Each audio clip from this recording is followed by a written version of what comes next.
Hello दोस्तों, विहार technical अगर हम बात करते हैं सर्विस कमीशंस की तरफ से फाइनली यहाँ पर जो हमारी जेई की वैकेंसीज रिलीज होने वाली थी उनके लिए फॉर्म फिलिंग कब होगी, ये सारे क्वेश्चंस हमारे स्टूडेंट्स के आ रहे थे और वो क्वेश्चंस अब यहाँ पर बंद कर दिए जाएंगे। क्यों? फाइनली बीटीएससी ने यहाँ पर जो है वो कनिष्ठ अगर हम देखें तो जूनियर इंजीनियर के लिए जो यहाँ पर वैकेंसीज निकालनी थी उसमें चाहे आप सिविल की बात करें, चाहे मैकेनिकल की बात करते हैं, चाहे इलेक्ट्रिकल की बात करते हैं, ठीक है। सो मैकेनिकल, इलेक्ट्रिकल, सिविल तीनों के लिए वैकेंसीज निकाल दी हैं। अगर देखा जाए यहाँ पर यहाँ पर जो जूनियर इंजीनियर सिविल के रिगार्डिंग है वो हम यहाँ पर नोटिफिकेशंस खोल के देखते हैं। जब जूनियर इंजीनियर सिविल के रिगार्डिंग अगर मैं नोटिफिकेशंस खोलता हूँ तो कंप्लीट नोटिफिकेशंस यहाँ दिखेगा। बस अगर मैकेनिकल इलेक्ट्रिकल में देखें तो यहाँ पर जो एजुकेशनल क्राइटेरिया है वही चेंज होने वाला है, बाकी सारी चीजें सेम रहने वाली हैं। सो देखा जाए यहाँ पर नंबर ऑफ वैकेंसी भी चेंज होंगी इलेक्ट्रिकल और मैकेनिकल में, है ना। तो यहाँ पर सिविल के अंदर 2653 कुल पद जो संख्या निकली है वो कितनी 2653 निकली है और इसकी ऑनलाइन जो फॉर्म फिलिंग है वो 12/12/2025 से लेकर के 12/1/2026 के बीच होने वाली है और इसी टाइम ड्यूरेशन के दौरान आपको क्या करना है, यहाँ पर फॉर्म फिलिंग करना है। साथ ही साथ अगर हम बात कर दें कनीय अभियंता असैनिक की तो यहाँ पर 93,100 से लेकर के 34,800 का ग्रेड पे निकल करके आता है और जो आपकी ये जो शैक्षणिक अर्हता होनी है, मतलब आपकी एजुकेशनल क्वालिफिकेशंस होनी है, वो आपका लिखा हुआ है डिप्लोमा या फिर हम बात करते हैं उसका समकक्ष। तो डिप्लोमा और समकक्ष का मतलब है कि डिप्लोमा में के साथ साथ जो हमारे स्टूडेंट्स इंजीनियरिंग किए हुए हैं, बीटेक बीई किए हुए हैं, वो भी यहाँ पर एलिजिबल हो जाते हैं।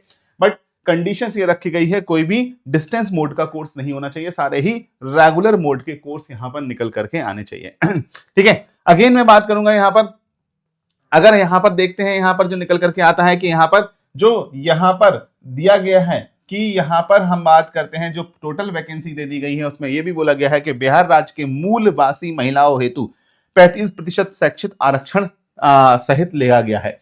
दूसरा, अदर स्टेट एलिजिबल होगा या नहीं, तो देखो यहाँ पर जब वैकेंसीज का यहाँ ना ब्यौरा दिया गया है, जल संसाधन विभाग के अंदर हो या नगरीय विकास एवं आवास विकास के अंदर हो, ग्रामीण कार्य विभाग के अंदर हो, यहाँ पर जितने भी ब्यौरा दिए गए हैं उसमें ओपन और बिहार के लिए दिया गया है। मतलब बिहार राज्य के जो भी स्टूडेंट्स हैं यहाँ पर अपना डोमिसाइल लेते हैं तो उनके लिए ये पोस्ट यहाँ पर रिजर्व की गई है और ओपन में आप बाकी स्टेट, जैसे हम बात करते हैं एआईसीटी, अगर हम अदर स्टेट की यूनिवर्सिटी से है तो वहां पर भी उनके लिए भी यहाँ पर एलिजिबिलिटी रखी गई है। मतलब ऑल इंडिया में हम बात करते हैं सभी लोग यहाँ पर इसके लिए अप्लाई कर सकते हैं, कोई भी बड़ी बात नहीं निकल करके आती है।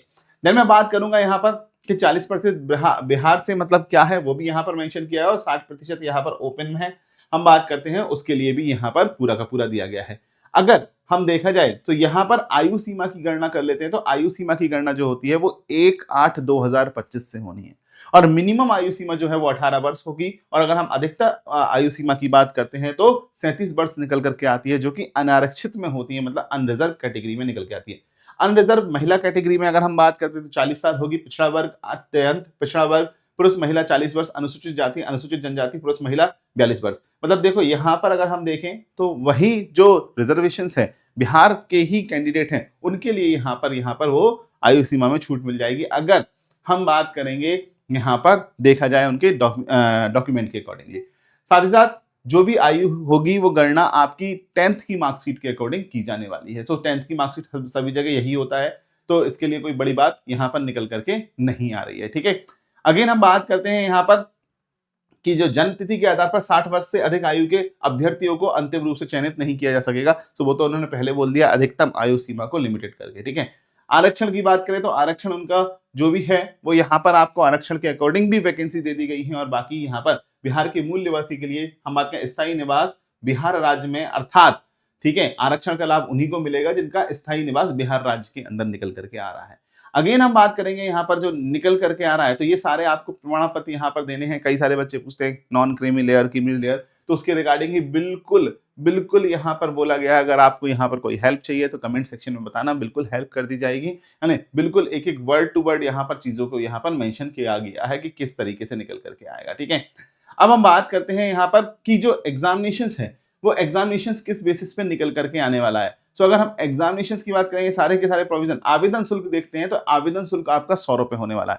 100 रुपए के साथ साथ अगर आप ऑनलाइन फिलिंग करते हैं तो जो बैंक के प्रोसेसिंग फीस होंगे वो भी यहाँ पर लिए जाएंगे। फोटो आईडी में आपका मेनली आधार यहाँ पर मेन जो है वो फोटो आईडी प्रूफ माना जाएगा। इसके अलावा भी आप यूज कर सकते हैं, बट यहाँ पर बोला गया है कि अपने फोटो युक्त पहचान पत्र के लिए प्राथमिकता के आधार पर आधार कार्ड संख्या ही अंकित करें।